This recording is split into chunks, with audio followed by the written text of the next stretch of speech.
السلام علیکم، آپ دیکھ رہے ہیں ہو کیا رہا ہے۔ میں ہوں فیصل عباسی، میرے ساتھ موجود ہیں عارف نظامی صاحب۔ بہت شکریہ نظامی صاحب آپ کا۔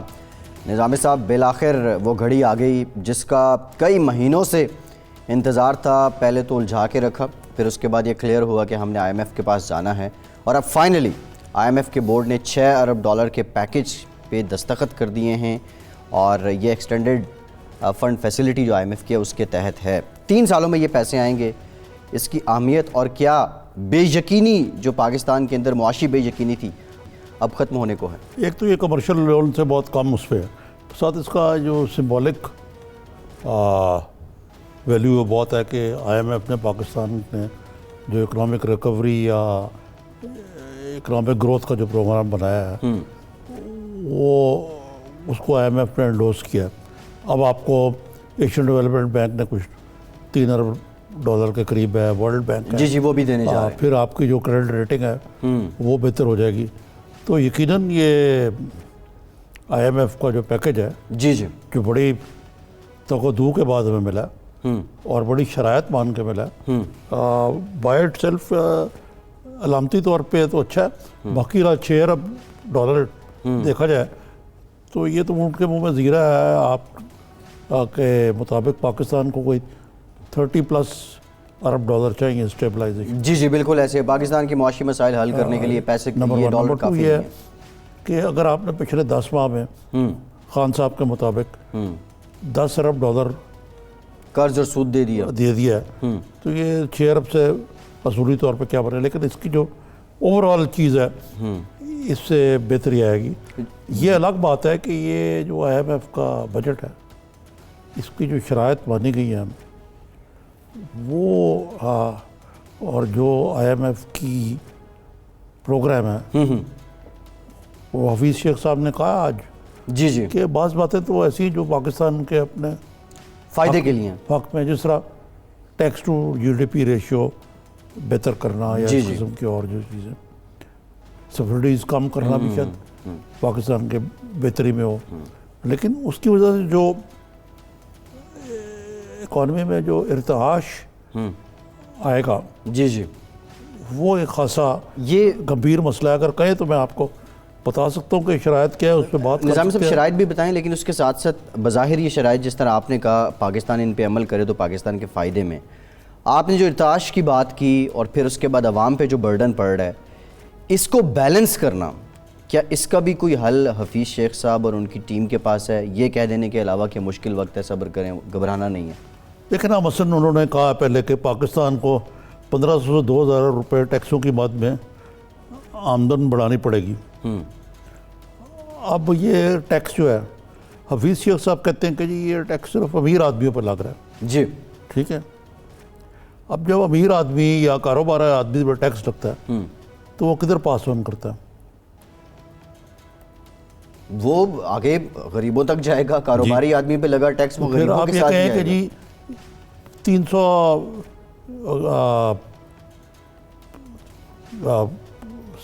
ایک خاص سلیب سے نیچے میں بھی اس پہ آتا ہوں 300 یونٹ بجلی کے استعمال کرنے والوں سے نیچے ان پہ ٹیکس نہیں لگے گا۔ بالکل ٹھیک ہے، لیکن جو اوپر والا لگے گا وہ کس سے پورا کرے گا؟ وہ بھی وہیں سے پورا کرے گا۔ ٹھیک ہے نا جی، تو یہ معاملہ بڑا عجیب ہے۔ پھر ایک گورنر اسٹیٹ بینک نے فرمایا تھا کہ ہم فری فلوٹ پہ نہیں روپیہ رکھیں گے۔ جی اور یہاں شرط ہے کہ فری فلوٹ رکھنا ہے۔ ہم یہ شرط مان کے آئے ہیں کہ یہ فری فلوٹ پہ رکھا ہے۔ جی مارکیٹ فورسز طے کریں گی ڈالر کی قدر۔ ٹھیک ہے نا، اور یہ جو ماشاءاللہ جو گورنر ہیں اسٹیٹ بینک کے یہ آئے بھی وہیں سے ہیں۔ جی ایجپٹ میں بڑا کارنامہ ادا کر کے ہیں۔ تو اب مجھے بتائیں کہ آپ یہ گورنر اسٹیٹ بینک جو ہیں یہ اپنی پریس کانفرنس میں غلط بیان نہیں کر رہے تھے، آئی ایم ایف میں کچھ اور مان کے آئے ہوتے ہیں۔ بالکل ٹھیک ہے۔ اچھا پھر توانائی کے شعبے میں لے لیں۔ ویسے یہ کنڈیشن اگر اس پہ عمل ہو جائے نا نظام، گردشی شعبے جو ہیں، گردشی قرضہ، ہاں بھائی گردشی قرضے کئی پہلو ہیں۔ گردشی کے پہلو یہ ہیں کہ جو پاور کمپنیز ہیں وہ اپنے ادا نہیں کرتی ہیں، آئی پی پیز، پھر سبسڈیز ہیں بڑی ہیوی۔ آپ جب کہتے ہیں کہ ہم یہ ختم کریں گے سبسڈیز، اور ہم یہ بھی مانا ہے کہ بجلی اور گیس کی قیمتوں میں سیاسی مداخلت نہیں کی جائے گی. اس سے کیا مراد ہے؟ یہ نظامی صاحب ذرا سمجھائیں نا, میرے ذہن میں تو کچھ اور چل رہا ہے. عمران خان صاحب کے بغل میں جو لوگ بیٹھے ہیں ان میں سے کچھ لوگ ایسے ہیں کہ جو گردشی قرضے کے روح رواں ہیں. سیاسی مداخلت کیا؟ روح روانی بینیفیشری ہیں. جی اب بات یہ ہے کہ اگر سیاسی مداخلت کا مطلب ہے کہ حکومت کچھ نہیں کرے گی, اس میں ڈسٹریبیوشن کمپنیز ڈیسائیڈ جتنا ہوگا ٹیرف, جتنا ڈیفیسٹ ہوگا وہ آپ ٹیرف بڑھا کے پورا کر لیں گے. تو مطلب ہے پھر ایک حکومت جو الیکٹ ہو کے آتی ہے عوام کے نام پہ, جی جی, وہ روپیہ بھی فری فلوٹ پہ چھوڑ دے گی, وہ ٹیکس بھی بے محابہ استعمال کرے گی, وصول کرے گی IMF کے جی جی مطابق, اور وہ گردشی قرضے بھی جو ہیں وہ روٹین کے مطابق لے گی. اچھا پھر اور بھی ہیں. جی جی, ایک اور چیز جو ہے بڑی خطرناک ہے کہ منی لانڈرنگ اور دہشت گردی مالی لانڈرنگ کو روکا جائے گا. اب یہ کون تعین کرے گا کہ ہم روک رہے ہیں یا نہیں روک رہے؟ حافظ سعید کو تو ہم نے پابندی لگائی, یہ بہت بات خرابی ہے بسیار. جی, اور بھی بہت سارے FATF آ گئی ہم سے بلیک لسٹ کرنے پہ درپایا میں. یہ تلوار بھی لٹکتی رہے گی. اب آگے آ جائیں آپ جی, کہ IMF کے مطابق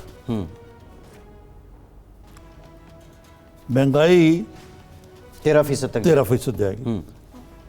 حکومت کہہ رہی ہے کہ مہنگائی کم ہو گئی ہے, وہ 8 کچھ فیصد پہ ہے. لاسٹ تو حکومت کے جو ڈیجٹ تھے وہ 9.1 تھے, اس کو اب کم ہو گئی ہے وہ. جی, یہ سرکار کا نیا اعداد و شمار ہیں. اب پتہ نہیں ہم IMF میں اعتبار کریں یا سرکار پہ, یہاں بھی میرے خیال سے سیاسی مداخلت نہیں کی جائے گی. لیکن یہ جو بھی ڈیجٹ حکومت نے ویسے ناپے, پتہ نہیں کون سے سیارے کی مہنگائی اس کی میئرمنٹ کر کے آ گئے ہیں نظامی صاحب. میں نے آپ کو غلط فگر بتایا تھا. جی, IMF کے مطابق ہمیں 38 ارب ڈالر 38 ارب ڈالر چاہیے جی جی اسٹیبلائز ہونے کے لیے. اور یہ جو میں نے ٹیکس ٹو GDP ریشیو کا ذکر کیا, جی جی, اس میں 5% اضافہ کیا جائے گا. جی, اب یہ اضافہ کیسے ہوگا, کس پر ٹیکس لگے گا, کون دے گا؟ جو تو آلریڈی لگ چکے ہیں. نہیں ایسی بات نہیں ہے. ہاں, جن پر ٹیکس لگنا چاہیے وہ لگنے نہیں دیتے. ٹھیک ہے, وہ اسمبلیوں میں بیٹھے ہوئے ہیں جو بڑی بڑی لینڈ روزریں اور جو لے کے پٹتے ہیں. جی جی, اور جن کے ابھی اثاثے آپ نے ڈکلیئر ہوئے ہیں. جی جی, اچھا وہ اثاثوں کی بات, وہ بات میں کریں گے, لیکن آپ اس میں سے PTI کے بھی بڑے بڑے مگرمچھ موجود ہیں, اربوں پتی لوگ ہیں, سیاسی جماعتوں کے سب سے. جی جی جی. اب سوال یہ ہے کہ آپ جب ان پر تو ٹیکس لگانے کو تیار نہیں, کیونکہ یہ کہتے ہیں ہم ٹیکس ہی دیں گے. اب جب تک ان پہ آپ ٹیکس نہیں لگاتے, یہ کمپنی انکم نہیں بڑھاتے. جی, یہ ایبسنٹی لینڈ لارڈ ہے. ہماری جو ییلڈ پر ایکر اور جو باقی فگرز ہیں نا, جی جی, وہ بہت ہی ڈسبل ہیں انڈیا کے مقابلے میں بھی باقی ممالک, اس لیے کہ کاشتکاری کا جدید نظام استعمال ہی نہیں کی جاتے. بالکل ٹھیک ہے, بالکل ٹھیک. اچھا پھر اب کوئی اچھی خبر بھی ہو تو میں آپ کو دوں نا, شرح نمو جو ہے وہ ایسٹیمیٹڈ رادر ہے 2.4% اضافہ. جی, یہ آبادی کی شرح سے بھی کم ہے. اس کا مطلب ہے کہ غربت کی سطح کم ہونے کی بجائے بڑھتی جائے گی. یہ آپ کا جو پروگرام احساس یا کیا احساس پروگرام, غربت مکاؤ پروگرام, یہ کسی حد تک ہی ہو سکتے ہیں نا. مثلا یہ BISP کے دوسرے نام ہے. جی ایسے ہی ہے, ٹھیک ہے نا جی, کیونکہ ان کو بے نظیر کے نام سے درجی ہے. لیکن اس طرح کے جب تک اکانومی ریوائیو نہ ہو, انجن نہ چلے اس کا گروتھ کا, وہ کیسے چلے؟ نظام صاحب, گروتھ وداؤٹ بزنس, کاروبار کے بغیر گروتھ کیسے؟ سوال تو میرا آپ سے شروع میں بھی یہی تھا. اب اس پیکج کے بعد, یہ ساری صورتحال سامنے آنے کے بعد, کاروباری طبقے کی جو انسرٹینٹی تھی اس میں کوئی کمی آئی ہے؟ وہ بے یقینی اب ختم ہوگی؟ نہیں, ریزن ایک لحاظ سے کمی آئے گی کہ ابھی IMF کے پروگرام میں چلے گئے ہیں, اسٹاک ایکسچینج تھوڑی سنبھلنی شروع ہو گئی ہے, کچھ سٹیبلٹی آئے گی, ڈالر رکے گا. ہاں, لیکن اب دوسری طرف آپ نے جو بے نامی کا چکر شروع کر دیا ہے, جی جی, اور کہا جی پکڑو, اور اب ہم پہلے تو خود ہی کہا ہے یہ شبر زیدی صاحب نے کہ پہلے ہم جائیں گے بگ بزنس کی طرف. پہلے آپ بگ بزنس کی پکڑ دکڑ کریں گے, ان کو اندر کریں گے, ان کی جائیدادیں ضبط کریں گے, ان کو الٹا لٹکائیں گے. جی جی, پھر آپ انڈیویجول کی طرف آ جائیں گے. آپ نے گاڑی کہاں سے دری, یعنی پاکستان میں کوئی سوشلزم نافذ کرنے کا پروگرام ہے ان کا. میں یہ پوچھتا ہوں. نہیں نظامی صاحب اچھا آپ کو یاد ہے کہ یہ ذوالفقار علی بھٹو کے دور میں جب نیشنلائزیشن ہوئی جی جی تو اس قسم کی بددلی پھیلی تھی. عوام اب یہ پرائیویٹ سیکٹر ہے جی. اور حال ہی ہے. تو مجھے نہیں لگتا کہ یہ آئی ایم اچھا نظامی صاحب ذرا اس پہلو پہ آتے ہیں. پروگرام کے علاوہ جو حکومت کی مجموعی اپروچ ہے جی جی وہ مجموعی اپروچ یہ ہے کہ مثلا نیب کے چیئرمین صاحب یہ فرماتے ہیں جی جی جی کہ جناب جو آج سے 40 سال پہلے 70 کی دہائی میں 40 ہی ہو گئے 40 ہی ہو گئے 40 یا 50 کا وہ موٹر سائیکل پہ پھرتا تھا, وہ گاڑی پہ کیوں پھرتا ہے؟ ویسے 40 سال میں یار یہ لوگ ارب پتی ہو جاتے نا, ہیں. جو ہمارا پروفیشن ہے مثلا اس میں 99% لوگ جو ہیں تنخواہیں کام ہوتی تھی, بیچارے موٹر سائیکل پہ پھرتے تھے. اب وہ گاڑی پہ آ گئے, اس کا چور ہے سب. یہ کیا لاجک؟ 40 سال پہلے تو نظامی صاحب بل گیٹ بھی دنیا کا امیر ترین آدمی ہے. پاکستان میں ہر سیلف میڈ آدمی جو ہے جی جی ہی از اے کروک انلیس ادر. نیب پہ بھی آئیں گے, لیکن سوال یہ ہے یہ جو بے نامی ایکٹ 2017 ہے اس کے تحت مہلت ختم ہونے سے کچھ دیر پہلے اور اس کے فوراً بعد سے اب کارروائیاں تیز ہو گئی ہیں. نعیم الحق صاحب نے ٹویٹ کیا ہے جی آصف زرداری صاحب کی کراچی سے 8 بے نامی جائیدادیں ان کو بھی ضبط کر لیا گیا ہے. یہ جائیدادیں جو ہیں جو ضبط کی گئی ہیں یہ آیا وہی ہے جو اومنی گروپ کی ہیں, انور مجید کی ہیں, جن کے نام آئے ہیں ویسے آج.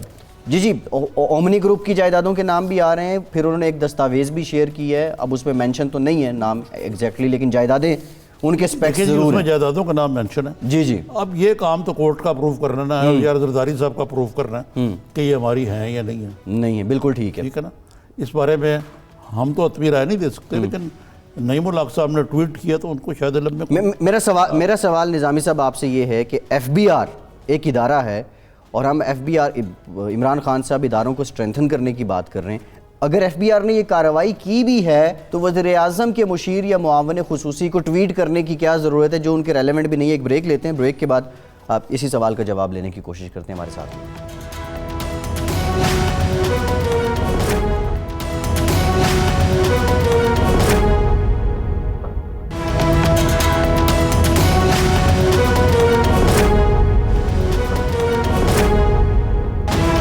بریک کے بعد ایک بار پھر سے آپ کو خوش آمدید کہیں گے. بریک میں ہمیں جوائن کیا ہے پاکستان تحریک انصاف کی رہنما اور معاون خصوصی برائے اطلاعات ڈاکٹر فردوس عاشق اعوان صاحبہ نے بھی. بہت شکریہ ڈاکٹر صاحبہ آپ کا. نظامی صاحب پہلے تو ڈاکٹر صاحبہ سے میرے خیال یہ آئی ایم ایف سے متعلق کی جان لیتے ہیں. آخر یہ کنفیوژن اب ختم ہو گئی ہے اور اب اس کے آگے اثرات, اس کے کیا اثرات ہوں گے؟ جی مثبت اور منفی بالکل دونوں پوچھ لیتے ہیں. السلام علیکم جی, آپ کو بہت بہت مبارک ہو. آئی ایم ایف کا پیکج جو ہے وہ وعلیکم السلام. میں کہہ رہا ہوں آئی ایم ایف کا پیکج منظور ہو گیا. بہت مہربانی جی, بہت شکریہ. یہ دنیا کا اعتماد ہے عمران خان صاحب کی جو معاشی پالیسیز ہیں اور اکنامک ویژن ہے اس کو دنیا انڈورس کر رہی ہے اور سپورٹ کر رہی ہے, تو اس کا مطلب ہے کہ ہم درست سمت میں معاشی محاذ میں آگے بڑھ رہے ہیں. نہیں یقیناً یہ تو بات آپ کی ٹھیک ہے, اور اس میں کچھ اس کی وجہ سے world bank, Asian development bank, credit rating بہتر ہوگی, اسٹاک ایکسچینج میں کچھ جان آئی ہے, اور بھی معاملات کو اس طرح سمجھ جائیں گے. لیکن جو آئی ایم ایف کی شرائط میں دیکھ رہا تھا اس میں بڑی کڑی شرائط ہیں. ٹیکسوں کے حوالے سے گورنر اسٹیٹ بینک نے کہا تھا کہ ہم روپیہ فری فلوٹ پہ نہیں رکھیں گے, بلکہ ہم فری فلوٹ کے ساتھ اس میں انٹرونیشن بھی کریں گے. لیکن آج آئی ایم ایف کی شرط جو ہم نے مانی وہ تو بالکل یکسر فری فلوٹ ہے. تو اس ضمن میں اور یہ بھی کہا ہے کہ پاور اور گیس کی جو بھی سیاسی مداخلت نہیں کی جائے گی. تو آخر حکومت کا کام کیا ہے اگر انہوں نے غریب کے لیے سیاسی مداخلت نہیں کرنی؟ تو نظام صاحب پہلی بات تو یہ ہے کہ دیکھنا یہ ہے کہ اس ملک کی جو ڈاکومنٹڈ اکانومی کیا وہ ہماری ضرورت ہے یا آئی ایم ایف کی ضرورت ہے. دیکھنا یہ ہے کہ کیا ہماری انسٹیٹیوشنل ریفارمز جو ہیں وہ اس ملک کی ضرورت ہے یا ہمیں کسی اور کی کہنے پہ وہ کرنی چاہیے. اور ان حالات میں جو ایک وے فارورڈ اور اکنامک روڈ میپ ہے جو عمران خان صاحب کی قیادت میں یہ حکومت آگے لے کے چل رہی ہے وہ بڑا اس کے حد و حال بڑے واضح ہیں اور بالکل clear defined well targeted agenda ہے ہمارا کہ سب سے پہلے تو ہم نے اس کمزور جو آپ کا اسٹرکچر ہے انسٹیٹیوشنل اسٹرکچر اس کو اسٹرینتھن کرنا ہے. تو وہ کمزور انسٹیٹیوشنل اسٹرکچر میں سب سے پہلے آپ کے فنانس مینجمنٹ جو انسٹیٹیوشنز ہیں جس میں FBR ایک بہت اہم ادارہ ہے اس کی ری اسٹرکچرنگ اور ری ویمپنگ کی ضرورت ہے اور اس کو ایک ادارے کے طور پہ امپاور کرنے کی ضرورت ہے. تو IMF کوئی بھی ایسی چیز جو پاکستان کے نیشنل انٹرسٹ یا جی جی. پاکستان کے عوام کے بنیادی حقوق کے ساتھ میچ نہیں کرتی نہ وہ کہہ سکتی ہے نہ ہم مانیں گے اور نہ ہم اپنی کسی بھی طرح سے ساورینٹی پہ کوئی بھی اس کو بریچ ہونے دیں گے.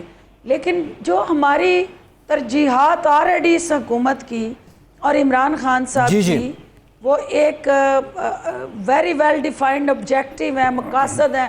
پاکستان کی ضرورت ہے اس اکانومی کو ٹریک پہ لانے کے لیے پرائم ایجنڈا ہے تو وہ اس کو IMF کا نام نہ دیا جائے وہ عمران خان کی ویژنری روڈ میپ کا جی جی.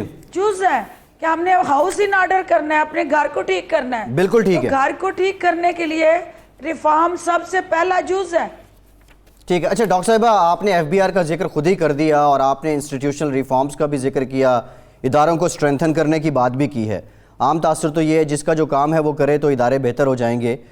FBR 2017 کا بے نامی جائیدادوں کا جو قانون ہے اس کے تحت کارروائیاں کر رہا ہے اور آصف زرداری صاحب کی اطلاعات آئی ہیں. نعیم الحق صاحب نے ٹویٹ کیا کہ 8 بے نامی جائیدادیں ان کو ضبط کیا گیا ہے. اب یہ FBR کو انفارمیشن دینی چاہیے تھی. ایک مشیر کو کیوں ضرورت پڑ رہی ہے جن کا کوئی خاص تعلق بھی نہیں ہے کہ وہ بیان دے رہے ہیں ٹویٹ کر رہے ہیں اور اگر اس طرح یہ بیانات آتے رہے تو پھر ادارے دوسروں کے کام میں مداخلت کر کے کیسے مستحکم ہوں گے کیسے مضبوط ہوں گے؟ بہت امپورٹنٹ سوال ہے جی آپ کا. بے نامی دار قانون کا اطلاق اور اس پہ عمل درآمد کرنا. آپ نے دیکھا کہ وہی FBR ہے جب اس کے اندر لیڈرشپ ٹھیک آ گئی ہے جب لیڈرشپ کمیٹڈ ہے وہ انڈر دی ٹیبل بارگین نہیں کر رہی انڈر دی ٹیبل اپنا مفاد کا تحفظ نہیں کر رہی صرف اور صرف عوام اور پاکستان کے ٹیکس پیئر کے پیسے کی کسٹوڈین بنی ہے تو آپ نے دیکھا کہ اسی ادارے نے وہ بے نامی جائیدادیں بھی ڈھونڈیں اور اسی ادارے نے وہاں پہ وہ تمام جو علی زرداری صاحب ان کے خاندان کی وہ حصص تھے اور جو مختلف افراد کے نام سے خریدے گئے تھے ان کو ایکسپوز کیا اٹیچ کیا اور اسی طرح 6000 کنال کا سینیٹر تنویر صاحب کا جو بے نامی دار پراپرٹی سامنے آئی ہے تو یہ دیکھیں یہ میرے تک کیسے آئی مجھے کیسے پتہ چلا چیئرمین FBR نے ہی وہ تمام تفصیلات میڈیا کے ساتھ شیئر کرنے کے لیے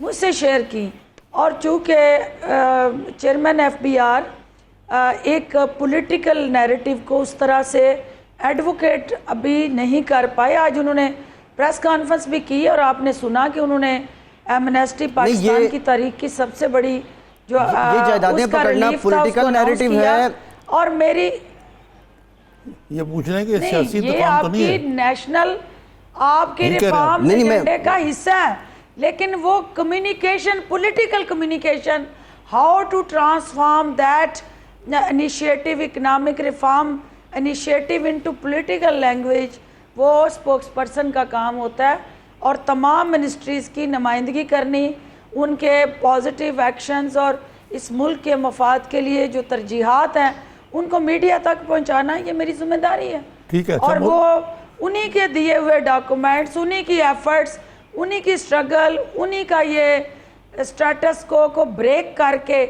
اسی سسٹم سے ان پراپرٹیوں کو ڈھونڈ کے لا کے میڈیا تک پہنچانا یہ انہی کا کام تھا اور جو میرے ذریعے آپ تک پہنچا ہے.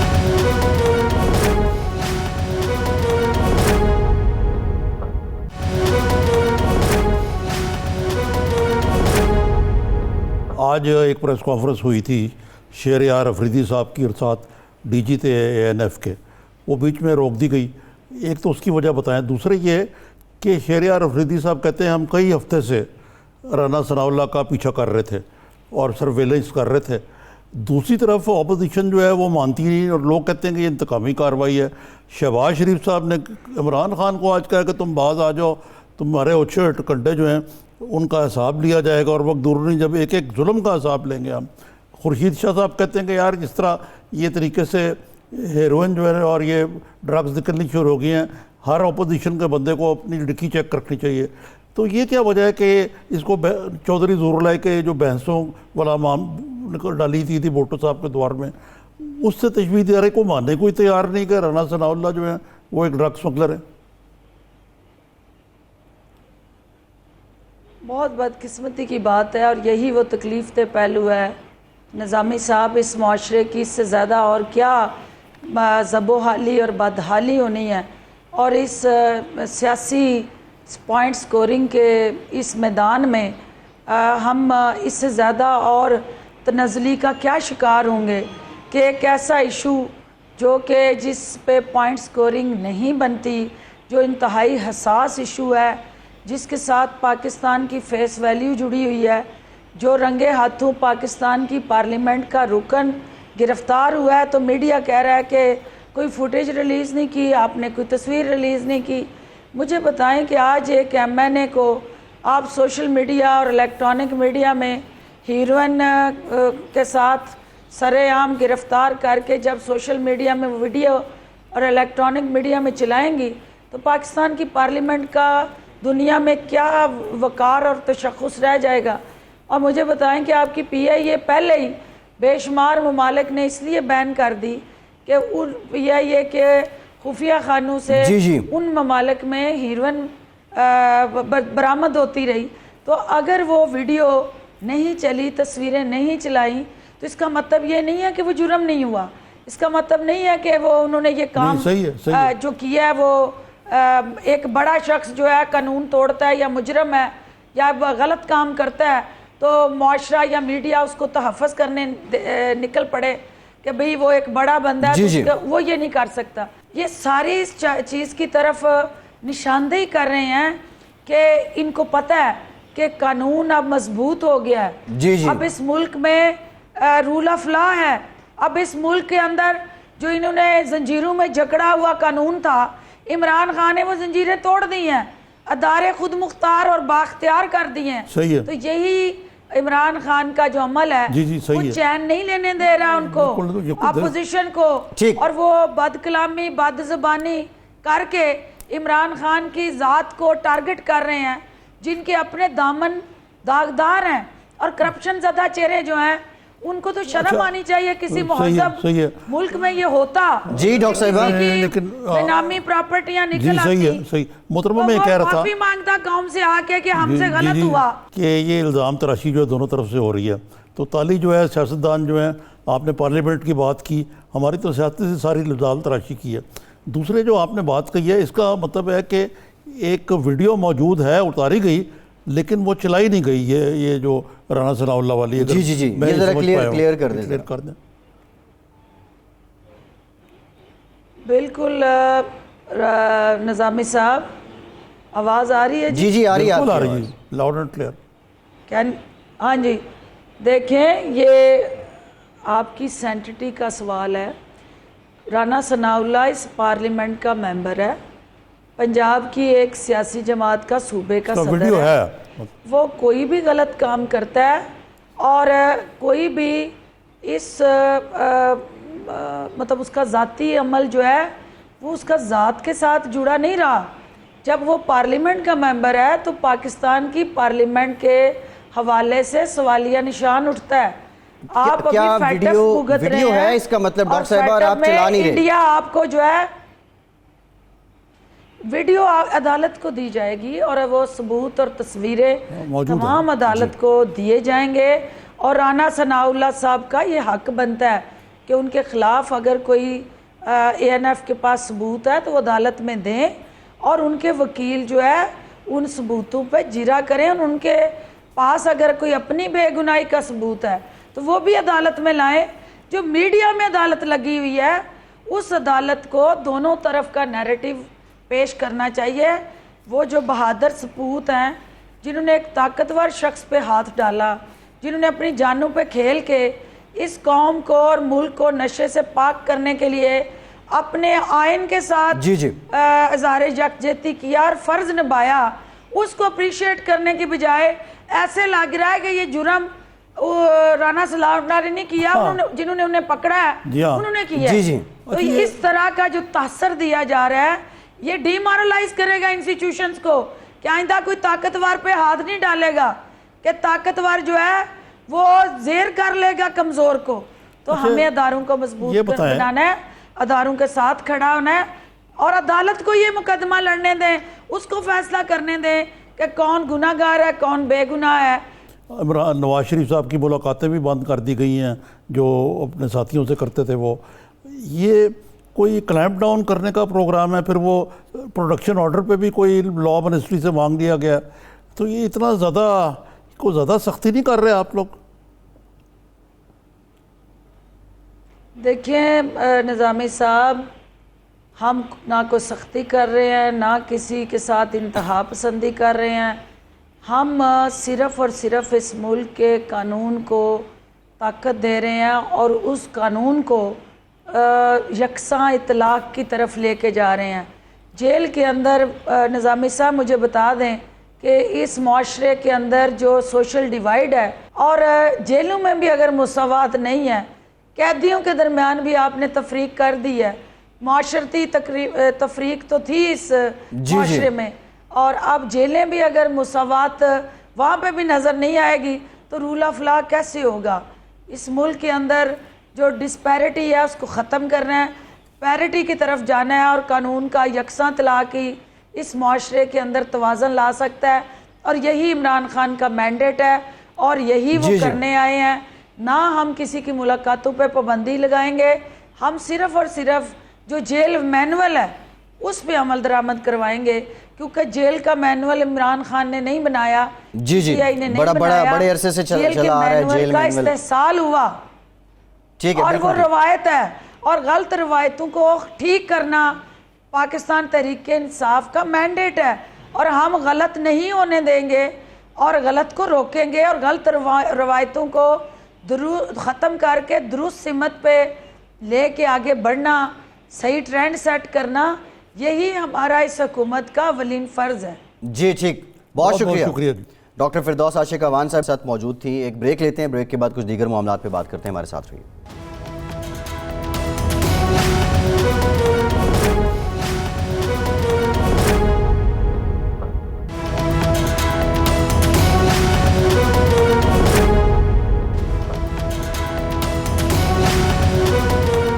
بریک کے بعد ایک بار پھر سے آپ کو خوش آمدید کہیں گے. نظامی صاحب، خورشید شاہ صاحب نے ایک بیان دیا ہے، ویسے یہ 2 دن پہلے آپ نے مجھے بھی مشورہ دیا تھا.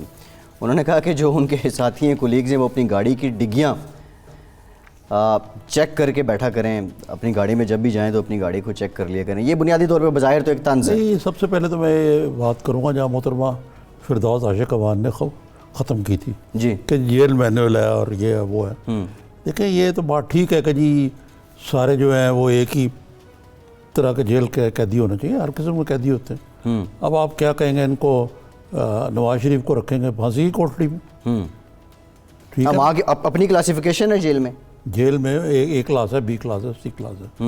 نمبر 1. نمبر 2 یہ ہے کہ یہ 3 دفعہ اگر پرائم منسٹر رہے تو اس کا کوئی استحقاق ہونا چاہیے. جی ٹھیک ہے نا.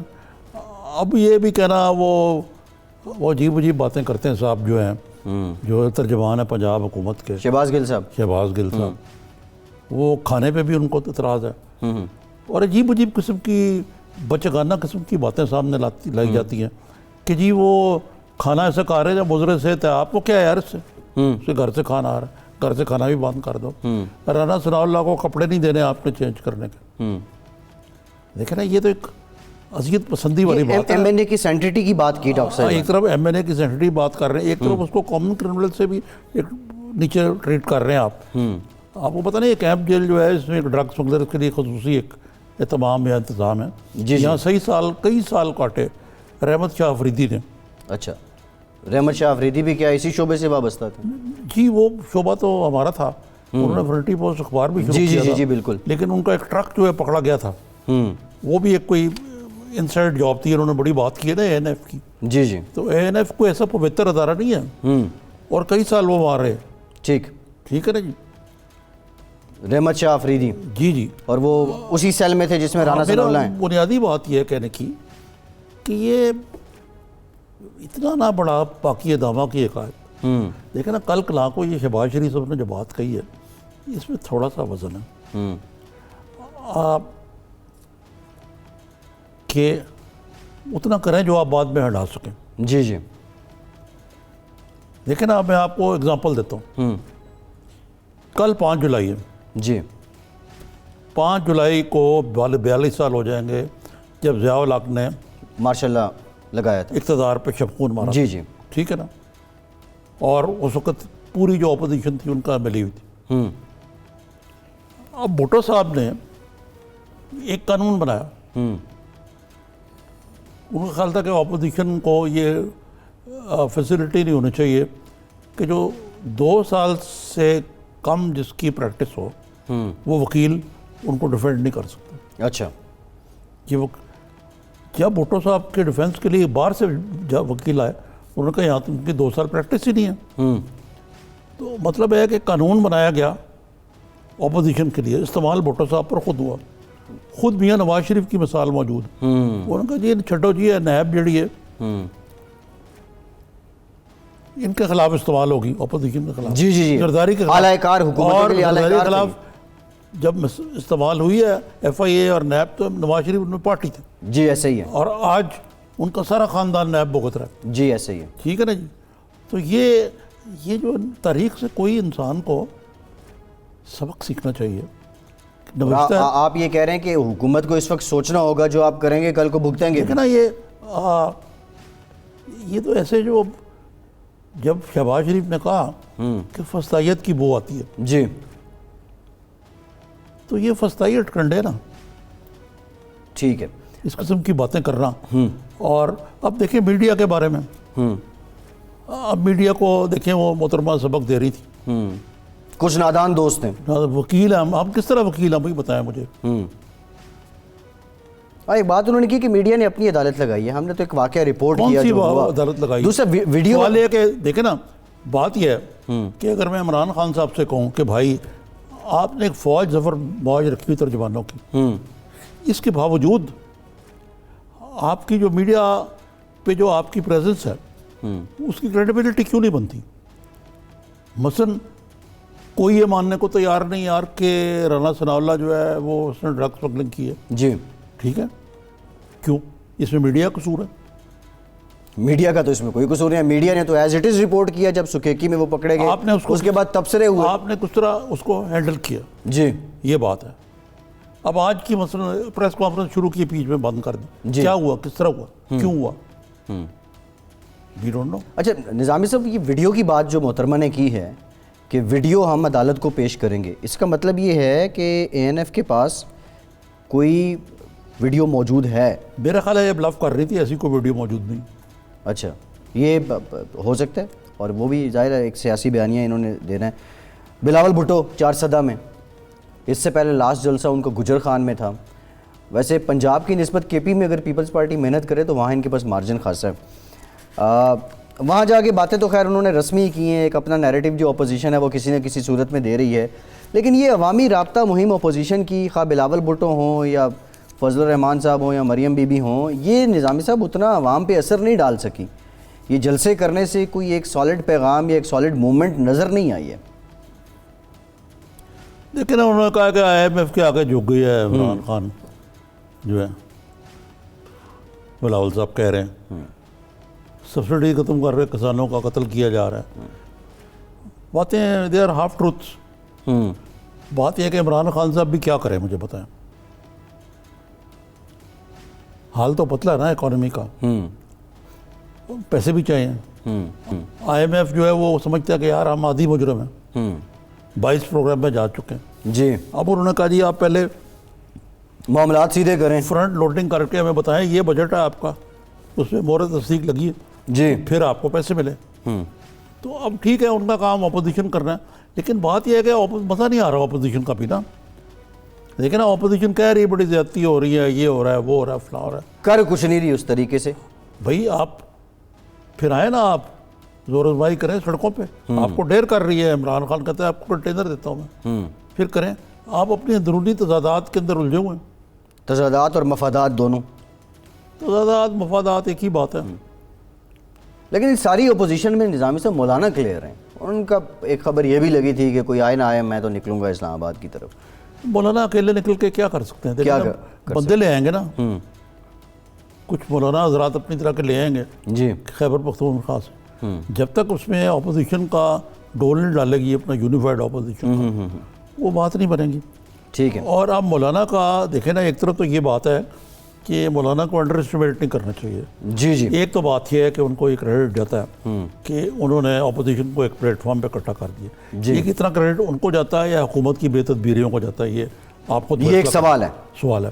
لیکن ایک کانسٹنٹ تھریٹ ہے. اب جی دیکھیں, یہ ایک اپوزیشن کا بہت بڑا المیہ رہا ہے کہ محمد رسول اللہ جب آج سے میرے خیال 17-18 سال پہلے انتقال کر گئے تھے, تو اس کے بعد کوئی ایسی سربراہ وردہ یعنی کہ جو آل ان قسم شخصیت جس پہ سب جسے بات کر سکیں, وہ ہماری سیاست میں نہیں تھی. جی. پیپلز پارٹی اور پی ایم ایل این میں اب بات چیت شروع ہوئی ہے, پہلے تو ایک دوسرے سے موت کا تھا. سی او ڈی ہونے کے بعد بھی یہ علیحدہ عمران خان کا, اب یہ ایک یونیفائنگ فورس جو ہے یہ ایک تھریٹ ہے. لیکن یہ تھریٹ تبھی بنے گی جب اپوزیشن اپنا ہاؤس ان آرڈر کر کسی ایک نقطے پہ پہنچ جائیں. لیکن اب یہ وہ کہتے ہیں انگریزی کے اندر آؤٹ آف جاب پولیٹیشین, یعنی جو بے روزگار سیاستدان ہوں. جی جی. نواب رسول اللہ کا بھی یہی حال تھا. آج کل مولانا کا بھی یہی حال ہے. مولانا آؤٹ آف جاب اس لیے کہ کشمیر کمیٹی کوئی نہیں ہے ان کے پاس, وہ گھر بھی چھوڑنا پڑا. کئی سال وہ کشمیر کمیٹی کے سربراہ رہے ہیں. یہ نیشنل اسمبلی کا الیکشن ہار گئے, وہ صوبائی اسمبلی میں بھی نہیں ہے وہ. جی جی. تو مقصد یہ ہے کہ ان کی تو بات سمجھ میں آتی ہے. یہ بھی ہے ویسے. لیکن ہر ایک کا اپنا اسٹیک ہے. اب پیپلز پارٹی کا اپنا اسٹیک ہے. پیپلز پارٹی کا اسٹیک یہ ہے کہ سندھ میں ان کی حکومت ہے. جی. یہ ان کی بیس ہے. اچھا, سندھ میں آپ نے بات کی حکومت گرانے کی باتیں, الیکشن میں ابھی 4 سال اور 2 مہینے باقی ہیں, 1 مہینہ باقی. جی جی. اگر ٹائم پہ ہوں, اگر زرداری صاحب کہتے ہیں یہ ختم ہو جائیں گے, یہ ہے وہ ہے مڈ ٹرم یا اس سے پہلے. لیکن اصل میں بات یہ ہے کہ کیا پیپلز پارٹی اپنا سب کچھ کشتیاں جلا کے آ جائے. تو ابھی دیکھیں نا آپ نے, جو ایک بات تو ہوئی ہے نا کہ جو کچھ بھی کیا ہے اپوزیشن نے, اس کی تکلیف تو بڑی پہنچی ہے نا. ایک مزاحمت کا میسج آیا, اس کی تکلیف جو ہے پہنچی ہے کہ ایک دم نیریٹو سخت ہو گیا. جی جی. لوگوں کے کیس, نیب کے کیسز جو بڑا غیر جانبدار ہیں نیب. جی جی جی جی. ماشاء اللہ. حسن اقبال صاحب بھی آ گئے پندے میں, زرداری صاحب کی بھی دوبارہ گرفتاری ڈال دی. جی جی. بے نامی اکاؤنٹس بھی ایک دم اوپر آنے شروع ہو گئے ہیں. گرفتاریاں بھی بڑھ گئی ہیں. یہ رانا ثناء اللہ والا ہیروئن کا کیس ہو گیا. جی جی. یہ تو عدالت فیصلہ کرے گی. تو کیا ہوا؟ شکنجہ کسا گیا. اس کے بعد اے پی سی کے بعد ہم نے دیکھا کہ آپ کی ضرورت کہ آپ سینٹ کے چیئرمین کو, سنجرانی کو ہٹانے کی کوشش کریں. نظامی صاحب, چیئرمین سینٹ کی آپ نے بات کی. سینٹ کے 11 اراکین ایسے ہیں جن کی بیرون ملک جائیدادیں ہیں, اور 28 جائیدادیں جو ہیں وہ بتائی گئی ہیں کلیکٹیولی الیکشن کمیشن کی جانب سے. یہ ان کے سارے احساسات کی تفصیل ہے. ثابت تو یہ ہوتا ہے کہ اگر آپ کی جائیدادیں, فوتی صاحب کی تو کوئی خاص نہیں ہے. نظامی صاحب 1 ارب 84 کروڑ روپے کی ملکیت کے اثاثے ہیں اعظم سواتی صاحب کے. اتنے پیسے بناتے کیا اور ان کا کرتے کیا ہیں یہ لوگ؟ یہ باہر سے انہوں نے پیسہ کمایا ہے اور پھر اس کے بعد امریکہ میں پھر وہ چیئرمین نائب کہتے ہیں کہ یار وہ جو سائیکل پہ پھر رہے تھے وہ اب وہ گاڑیوں پھر رہے ہیں. یہ نہیں نظر آتا ان کو. پوچھیں ان سے کہ کہاں سے بنایا. اچھا, پھر اس کے بعد ایک اور صاحب ہیں جی, تاج آفریدی صاحب. نظامی صاحب ان کی بھی باہر جائیدادیں ہیں. اورنگزیب خان صاحب ہیں, ان کی بھی باہر جائیدادیں ہیں. اب 11 کے قریب یہ لوگ. ایک خاتون بھی ہیں, وہ بڑی امیر ہیں. جی, خاتون بھی ہیں. اور پتہ نہیں کون سی این کی ہیں وہ. یہ ابھی میں آپ کو بتاتا ہوں, ان کا نام میرے ذہن سے نکل گیا. یہ خیر ابھی ذہن میں میرے آ جاتا ہے. پھر صحیح لیکن جو بھی ہے, دیکھیں ایک چیز تو کلیئر ہے نا, اگر آپ کی بے شک جائیدادیں باہر ہیں اور آپ نے وہ وائٹ منی سے بنائی ہیں, آپ کو ان کا منی ٹریل بھی پتہ ہے, آپ مینشن کر دیں اپنے اثاثوں میں. پردہ, اس میں بہت سے پردہ نشینوں کے نام آتے ہیں. مثلا عمران خان صاحب کی جو بنی گلا کی جو جائیداد ہے, اس کے بارے میں بھی کبھی وہ پہلے کہتے تھے میں نے وہ فلیٹ بیٹی کے بنائی ہے, آپ کہتے ہیں گفٹ ہوئی ہے. تو مطلب ہے کہ میں یہ کہتا ہوں کہ اس عوام میں سب نے ہاتھ دھوئے ہیں یار. چلیں, نظامی صاحب پروگرام کا وقت ختم ہو گیا ہے. بہت شکریہ آپ کا. آج کے سے اتنا ہی. فیصل عباسی کو اجازت دیجیے.